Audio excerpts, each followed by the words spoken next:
So we've arrived at the Purissima town site. It's up in the woods right here. And we're gonna have to find a way in. There's an old fence post right there. It's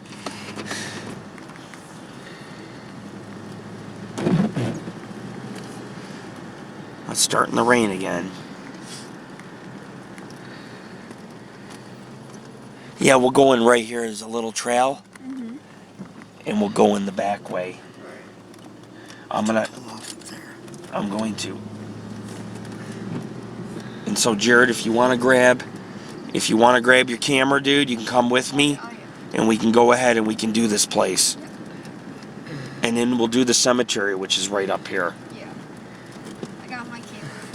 And Tammy, you can lock it up and just, keep your stun gun on you. Of course, I'll be right here. Anybody causes trouble, if you shout at the window loud enough, I'll hear you and come running. Yeah, because I can scream really loud. That's right, you got laryngitis. Don't scream, just use the stun gun. Ask questions later. Purissima.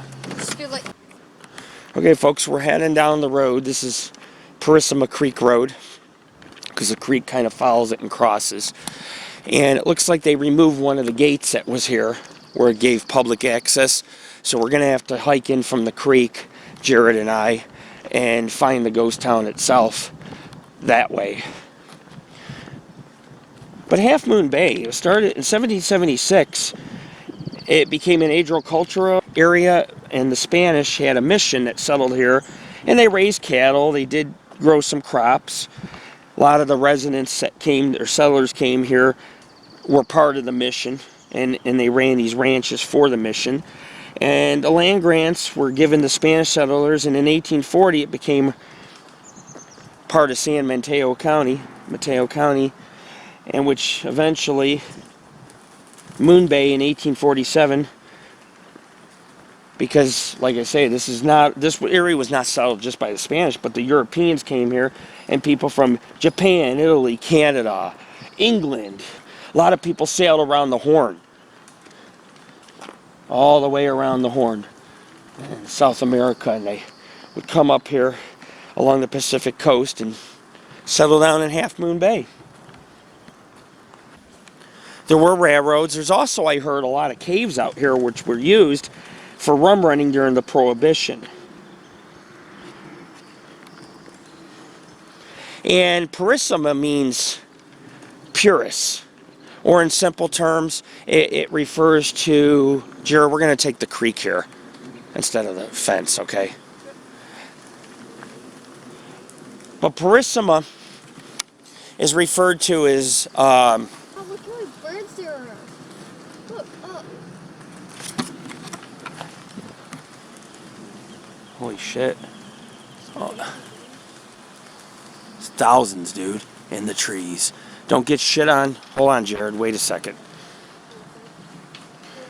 We'll follow the creek in. This is the trail I took last time. Tammy didn't. Tammy went through the gate, but I took it along the creek. This is the whole town site. The cemetery is on the hill on the opposite side of the creek. That was my mistake. I didn't cross over to the edge of the creek. It was so overgrown. I was like, nah. But there's a little animal trail you can take up to it. Whoa, dude. Holy shit. It is crazy.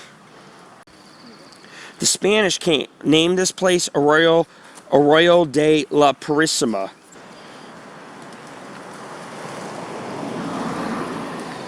And the Spanish refer to La Purissima Concepcion as in reference to the Immaculate Conception of the Virgin Mary. So this is basically this is how the town had gotten its name, because the Spanish had referred to this area as that. Look at these flowers, dude.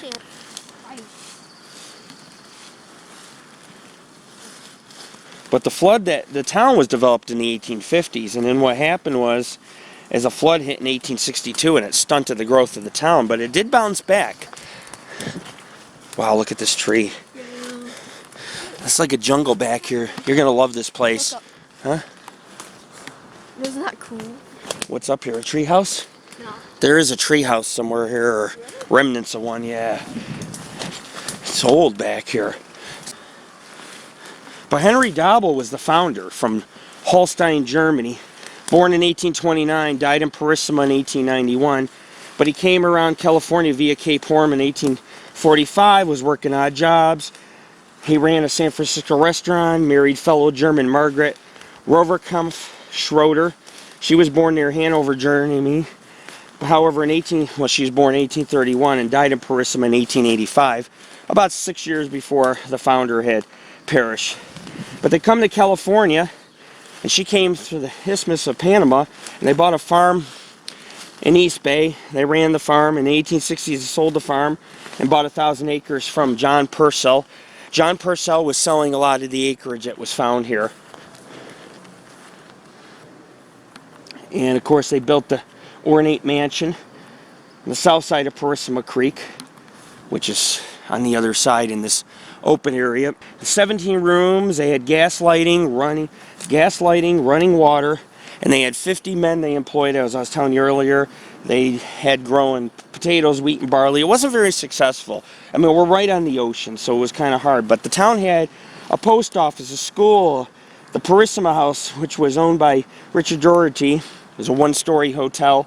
They also, Sulphur Springs had a hotel, which was very short-lived. General store owned by Henry Husing, a lumber mill, which we'll take you to at the mouth of the canyon, which did redwood logging only. 20 barrels a day of oil was drilled here on George Shout's land, and only due to the 20 barrels, it just wasn't enough to be successful here. Eventually, Henry Dobbel bought the general store, did a lot of loans for money, almost went bankrupt with the crop failures, and the whole community was suffering due to it. And of course, that led to the town being abandoned and becoming a ghost town. Some people lived up here, but very few. But the land, all these open areas at one time, you know, there was ranch houses and homes, and I mean, you had 1,000 to 2,000 acre ranches. People were buying up property, and they were raising cattle. And the post office, well, the Ocean Shore Railroad came through here, and the one stop was in Purissima. It followed the one, and of course, we're right by the one in Purissima Creek Road. We're a couple hundred feet away. So there used to be a little depot over here, and it would stop. You know, people could take it to town. But the Ocean Shore Railroad operated from San Francisco to Tenedas Creek from 1907 to 1920. Tenedas Creek's a couple miles down the road. And the post office opened in 1868, closed in 1869. In 1872, it's remained open till 1901. Most of the town was abandoned before World War II. Most of it. There were still people living up here during the 1940s. And even the Purissima School, which I believe has either been moved or is on that ranch's property. I seen another site. Me and Jared passed this other site, and it was named something Ranch School. So we're thinking maybe the school's on that private property. But back in the day, if you look, there's still some eucalyptus trees because they had eucalyptus trees surrounding the ranch. I don't think the ranch was here. This is the town site. The ranch was on the other side of the creek, but they say you could still see the eucalyptus trees, probably closer to the cemetery. But it was on the south side, and you could see the mansion up on the hill, kind of, and then below it, all of downtown. But this, at one time, there was businesses back here, and you can kind of see how it's open because you had cabins and you had stores and a blacksmith. But back in the day, people said in the World War, when this was a true ghost town and it was still standing, there was gray buildings, shattered windows. But all that really remains is a cemetery. There's a lot of moss-hung cypresses. If you look around, not just cypresses, but you have eucalyptus trees. Very common, very, very common around this town. And today, they're kind of just, you know what I mean, some of them are dead, some of them are overgrown. There's a big open area. It's a little grove. Oh, and I want to go over the plaque real quick. Right here, 1870s, D.W. Connolly built an expanded blacksmith shop and livery service across the road from the Purissima house at the corner of Verde Road and Highway 1. So it's just down the road where I'm facing through the trees. The schoolhouse in 1877 was rebuilt in 3 classrooms, a music room, library. In 1878, although there were 77 students, the average daily attendance was only 13. The third building was constructed in the early 1900s, and traces remained until the late century. Now, I've read on boards that the schoolhouse does exist, and it's on ranch property. And near here, there is a ranch with a bunch of old structures. One of them looks like a church. There was a church up on the hill behind, about 300 feet back through the woods here. There was a church. It was sat right next to the cemetery. And Henry Dobbel in 1868, I was talking about, he was a German immigrant who made his fortune through trade, farming, and a waffle restaurant in Frisco. Purchased 1,000 acres, like I said, to grow wheat, barley, and potatoes, nothing I didn't say earlier. Constructed a mansion. It had 17 rooms. And I'm going to show you guys, if you look, let me clean this off. Okay, this was Henry Dobbel's mansion. He had 50 employees. He had a fountain in front. He had eucalyptus trees that lined the property. Okay, here's the ocean. All along here's the ocean. This road here is Purissima Road, as you can kind of see. This is the original schoolhouse, as you can tell. But you had Purissima Road, and then you had the mansion off to the kind of the left or whatever. So it would actually be kind of like, you'd kind of have it kind of like up here. And then downtown, there's a road that runs here that would be downtown, Purissima Creek Road. And of course, you had your hotel and your schoolhouse. This is what it kind of looked like, the view of the ranch. You know, it was pretty nice. And anyhow, he had a lavish ballroom, running water, gas lighting, and a formal drive with a fountain of rows of cypress and eucalyptus trees, which can still be seen today. And he did finance improvements to the town, and it said that when he built the town, it was one of the most promising districts and cities that was going to be developed here, and it failed. It went bust, you know. The oil, the farming and the oil industry, it was very poor here. And then you had floods of 1862 and the 1930s. Structures were floating down the river. They were being wiped away. When the flood came through here and the river overspilled, it would smack dab these buildings and wash them away. They had to be rebuilt. And the second time the flood happened, it really wasn't rebuilt. But it says in the early 1870s, Purissima had a post office, several stores, a school, a one-story hotel, and other buildings. For a number of years, the village continued to grow and prosper. The lumber mill was constructed at the mouth and to take advantage of the redwood logging up in the Santa Cruz Mountains. The Ocean Shore Railroad operated, as I was telling you, and stopped here, so it also brought in settlers. It says in 1939, the Federal Writers Project Guidebook for California, the village of Purissima, once a lively town and ghostly deserted now. Its weather-gray buildings stand amongst the moss-hung cypresses and eucalyptus trees, their windows broken, steers fallen, and their facades rudely struck with a gay circus posters. People were hanging circus posters. It says in 2015, there's no stone or piece of lumber remaining. Not true. I found some remnants of the town.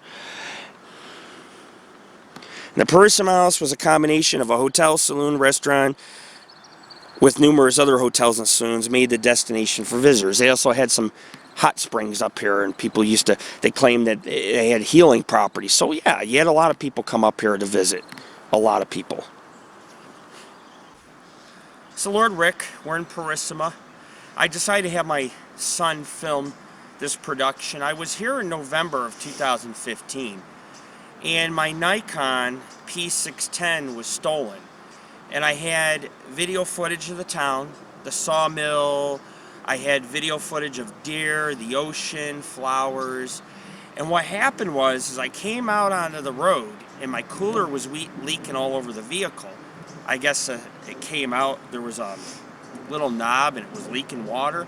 I sat my cooler outside with my camera and I sat my camera down. Well, I loaded up the vehicle and I must have left my camera, if you look through the woods, I left my camera just right there on the other side of the woods by the road. On the side of the road.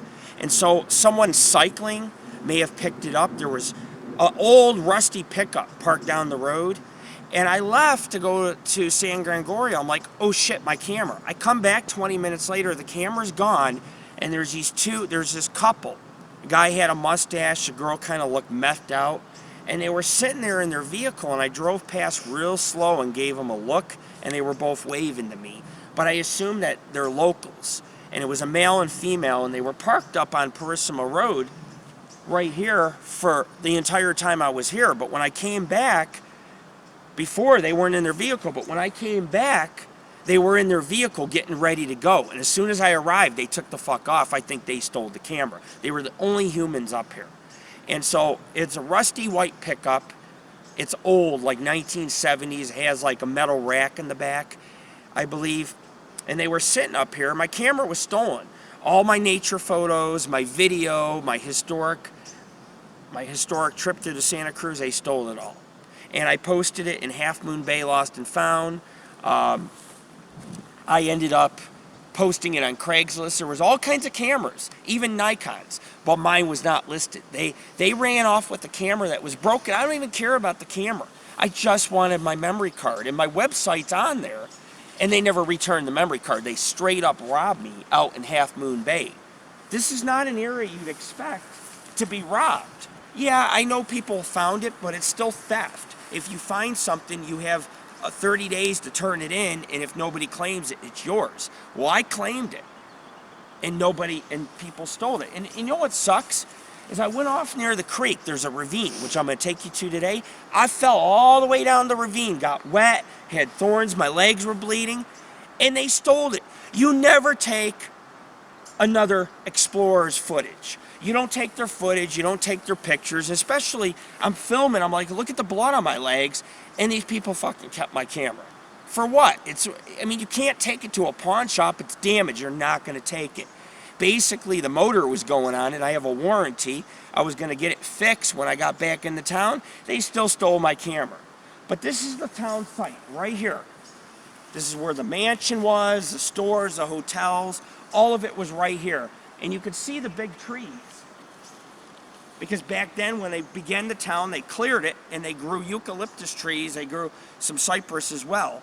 And so that's where we're standing, and I'm taking EVPs, and then what I'm gonna do is I'm gonna take you up to the sawmill, I'm gonna take you through the ravine, and then we're gonna loop back around. I'll take you to where the founder had some of his potato and wheat and barley farms of the town, and then I'm gonna take you hiking up to a hill, which is, I'll show you. If you go through the woods here and you cross the creek, there's a hill. It'll take you to a hidden, creepy cemetery. There's 250 burials, but there's only 23 stones remaining. The stones there's been grave robbing, vandalism, and not a lot of people know about it because it's so overgrown. But back in the day, a lot of people knew about it, and they totally treated the cemetery like shit.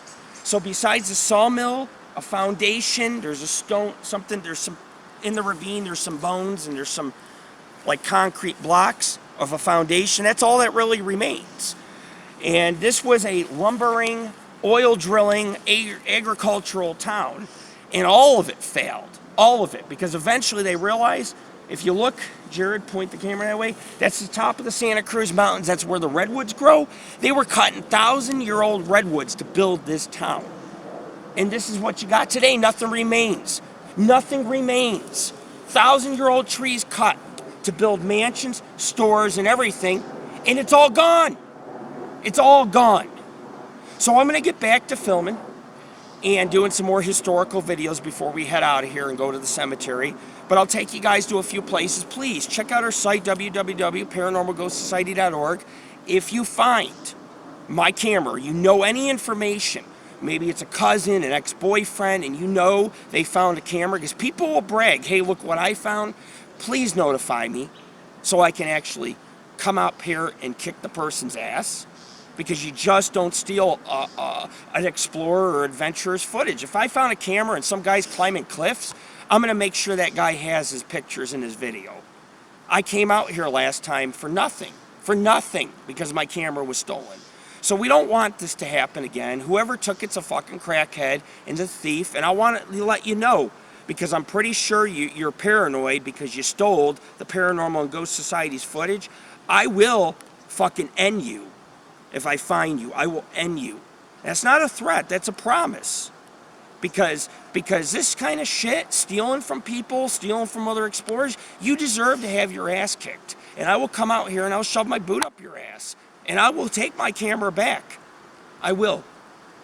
Okay, obviously I'm a little ticked. I just think that if somebody's willing to steal some guy and his girlfriend's camera, imagine what they're doing on the side. Meth, drugs, rape and pillaging, theft in people's vehicles. Who knows? This is not an area you'd accept theft. You know what I mean? It's not an area you'd figure theft happens.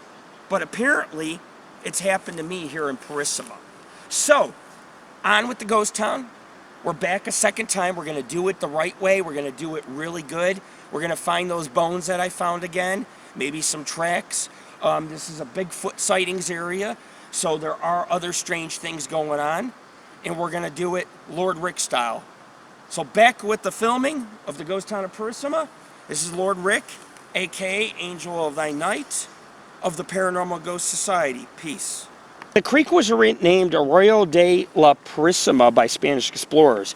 There are waterfalls in the spring. I have not seen any, but I have seen the creek, and it was flowing up in the mountains. And the other thing about the creek is the locals used to fish for trout here because the creek comes right through town. The creek is right below these trees, and the town was built on both sides.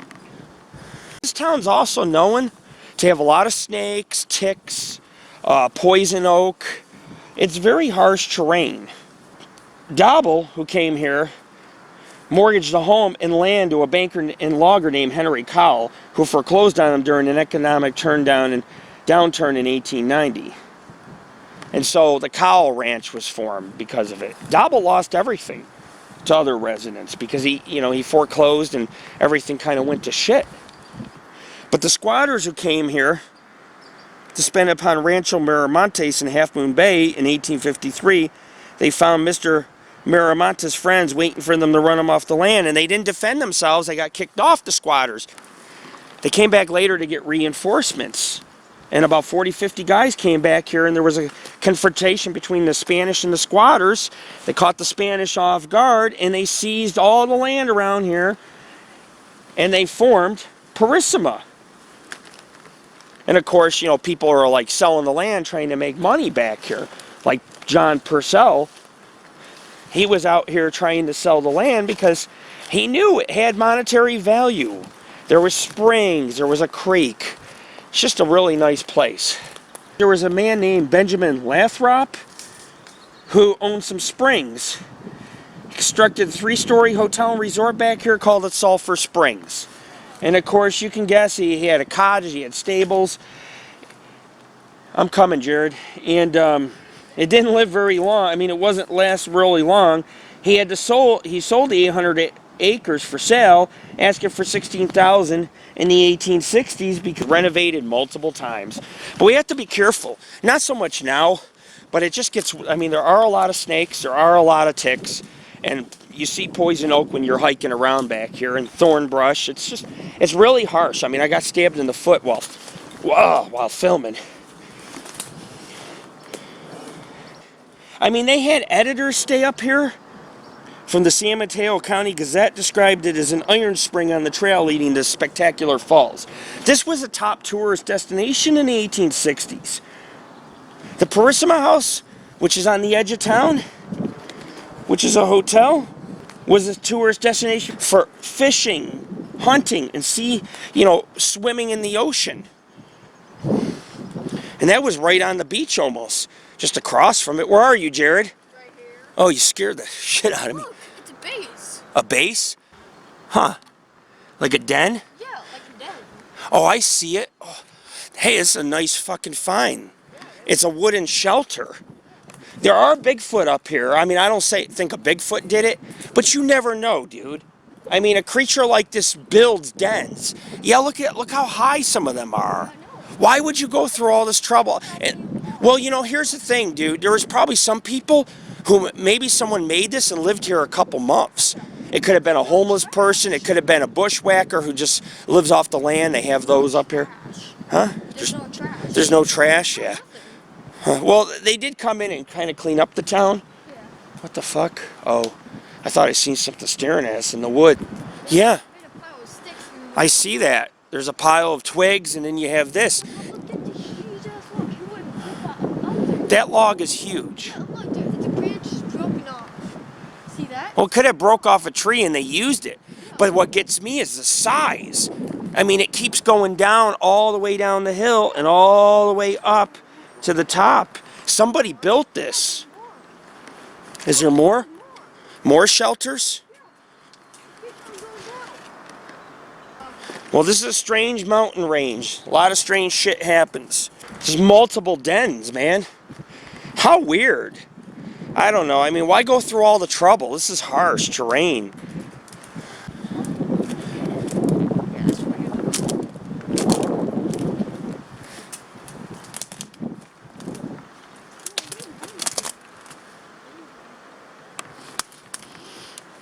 It's very weird. And when tourism flourished near the springs, a German farmer named John Butz, another farmer in the area, he purchased 500 acres, won awards as the best farmer in the country at this location. And many Irish families joined him, and they settled on Irish Ridge nearby, and they were famous for their coast-side potatoes. A Portuguese specialty was horse beans. Well, the Italians that came up here, they grew peas, sprouts, cauliflower, cabbages, and artichokes. And San Francisco supervisor Nathaniel B. Lane also bought 1,000 acres here. And of course, eventually that led to the building of the sawmill, which had a water wheel. I'm coming, Jared. Mushrooms? Let me see. Poisonous, probably. There's a pipe. Yeah, they had piping in the mansion. Water and gas lighting. It was state-of-the-art in the 1800s. You know what I'm saying? But Lane, he had helped build the blacksmith shop across from Mary Buzzell's Purissima Hotel, and so the sawmill doesn't have a water mill, but there's still the foundation remains. Another one?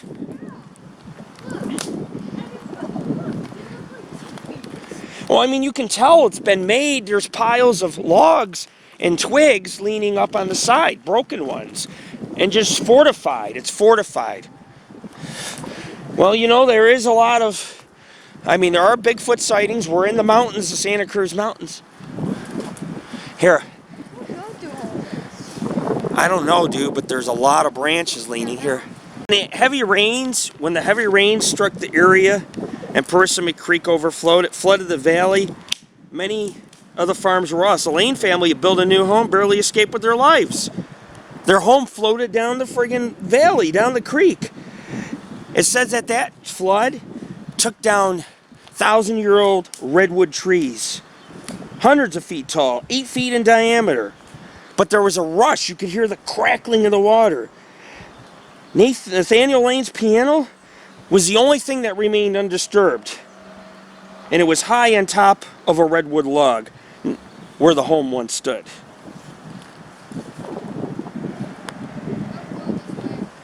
It also says that Nathaniel Lane passed away a short time after the flood due to exposure. I don't know how you die of exposure and trauma. I don't know. But this town had it all. Post office, school, railroad, and hardly anything remains. The schoolhouse was built. It was one of the first schoolhouses in the area. Jared, we're going to be going over here soon. We got to hike up. Yeah, go down. Huh? Down that way. Well, we're going to go up through the trees here, and I'm going to take you through the ravine. Yeah, that's a ravine right I know, that's where the creek is. Hold on. Let's try to take our time and go through here, because I'm going to show you some other stuff. The schoolhouse, one of the first structures that was built here. John Purcell deeded the land for the cemetery that's back here as well. Not just the agricultural ranches to the settlers. The cemetery was built for the whole purpose of providing a place for burial for the residents. And it was a big cemetery. I mean, 250 people, and now look, there's only a few graves. We'll take you, we're going to go ahead and we're going to take you through the cemetery in a little bit. But we're just hiking through the town site. Of course, it's overgrown. Oh, here we go, dude. This is the wood, all the piles of wood I seen last time. I can't see them now because it's overgrown. There's also a bear road. Yeah. Well, we need to get photos of the wood. Oh. See, dude? Old maybe power line poles, I don't know. Look, there's stuff up in the... Huh? Yeah. It's part of the town. Yeah. They say there's nothing remaining, but there's some stone foundations up here too that I'll show. There's a lot of wood back here, a lot of piles of wood. Let's try to get back here and get some pictures. Get snapped in the friggin' gonads. Snap back up between my legs almost. Yeah, there's piles of wood back here.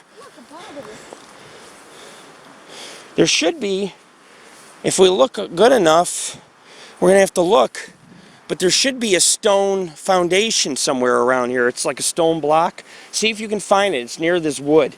It's not far from here. But it is raining, folks, and we're going to go up to Santa Cruz today. We're going to go to San Gregorio, which is an area the first explorers landed around near Purissima and started exploring the area. We're going to go to the mystery spot. There's more wood here. We're going to go up to, I don't see the stone foundation, dude. It's a stone block, but it's so overgrown. We're also going to go up to the Bigfoot Museum, hike the redwoods of Santa Cruz. We're going to visit this mystery house. Going to check out a couple haunted cemeteries. We're going to go to Angel Island. We're going to do this military base, abandoned military fort, and do a hospital. So we got a lot of adventure planned coming up. But right now we're in Purissima. That's the start of it. And we'll finish off in about 4 days on this adventure and do numerous sites. But we're back here after my camera was stolen, and we're here to do expedition number 2. The only things that survived from our first trip here was I took recordings and EVPs, but video and photos are all gone. So we had to come back a second time, and now that we're back, it's all overgrown, and I can't find half of the shit. So fun stuff, fun stuff. Still looking for the stone block. May not see it because it's so overgrown. But Dobbel had a nice mansion back here. You know what I'm saying? And I mean, this place was really nice back in the day. I mean, he had the town built around his 17-room mansion. Oh, look, there's more boards, dude. So you come around here, folks, and you look, you got more foundation, or I mean wood. This could have been part of a cabin, or I mean, obviously it's connected, so somebody had a home back here. I mean, since the middle of the 1900s, people still lived in the woods out here. Yeah, I'm having trouble finding the stone foundation, or a piece of it. I mean, like I say, it's overgrown, it's now spring. We did find these wooden frames. Something was back here at one time. Hell, maybe someone had a treehouse, I don't know. But I'll go ahead and I'm gonna look around some more. I'm going to come through here one more time, everyone. I just want to make sure, I'm trying to look for stuff back here. It's kind of hard to find things because it's overgrown. When I was here in November, it was all dead. There was nothing back here. I mean, the brush was all dead, so you were able to see more. And now it's worse than it ever has been because we're here in the friggin' spring where it's lush and like a jungle. And so anything could be hidden back here. I have to see if I can look around, and we definitely don't want to fall off there, huh? Nope, that's why I didn't go that way. There's an area to go down to the creek, but it's further down. You see that? Yeah. Oh, it's bad. That's what most people don't come back here. You're not even supposed to be back here. They've kind of put a they got historic plaques, but then they're like no trespassing, nobody's allowed here, private property. And what I read is that they fixed it up because they're putting in a hiking trail here, but it's not happening. There is still no trails, you know what I'm saying? So I think they got too lazy to do it. well, yeah, I mean there's nothing to, whoa, yeah. Follow me. Whoa. Don't follow me. Now look to your left. Well, I'll show you where we're going. Oh, that's why I went up this way. Oh, look. There's the creek down there. But it just drops off like a cliff. Follow me. Hold on. Like I didn't go down on the cliffs here. It drops off like 30 feet right there where we were just at. We'll go through here, dude, and down. There's a trail you can take. We'll see if we can find it. Up here and to the left. And it goes down almost to the creek. You got to be careful, but it's not as bad as a drop-off. Let me see. Well, it's because it's overgrown. Can we go up here or something? Well, let me look. Alright. Yeah, I don't think I'm gonna be able to hike the ravine. When I came here, all this was dead, and so I was able to hike right down here and go down. We'll go up, we'll go left, and we'll try coming down again. There's an area to go to the creek. It's pretty cool. We just need to find out how to maneuver and get there. Oh yeah, you know where those wood is too? I found a bunch of bones back there, but guess what? It's overgrown, so I don't see the bones anymore. See, when they stole my footage, they stole everything, dude. The mutilations, everything. Fucking crackheads. Like I said, I'll kick their ass. I have every right to kick someone's ass who robs me.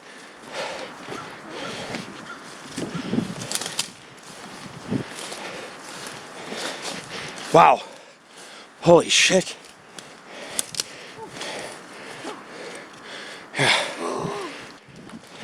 Whoa. Yeah. I might jump in. Here, let's try to go down over here. Here we are. And I'll take you to Sawmill in a little bit. I can't jump that. I might be able to. Yep, I jumped down. With a bad knee. You're pretty strong. We all understand that. Strong man. Yeah, dude.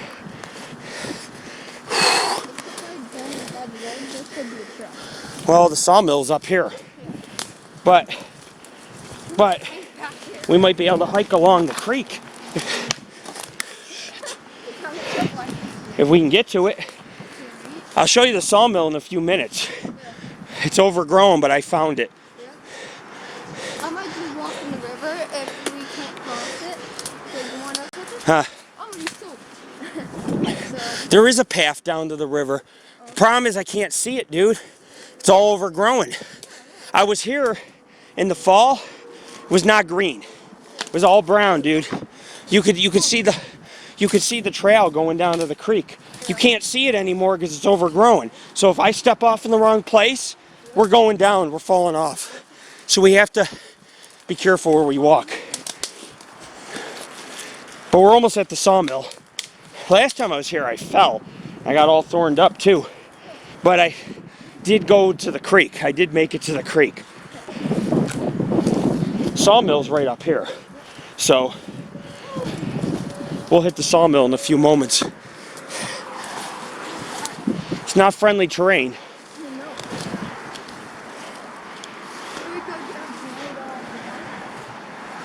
Look, a tunnel. Huh? There's a tunnel. See the concrete? That's epic.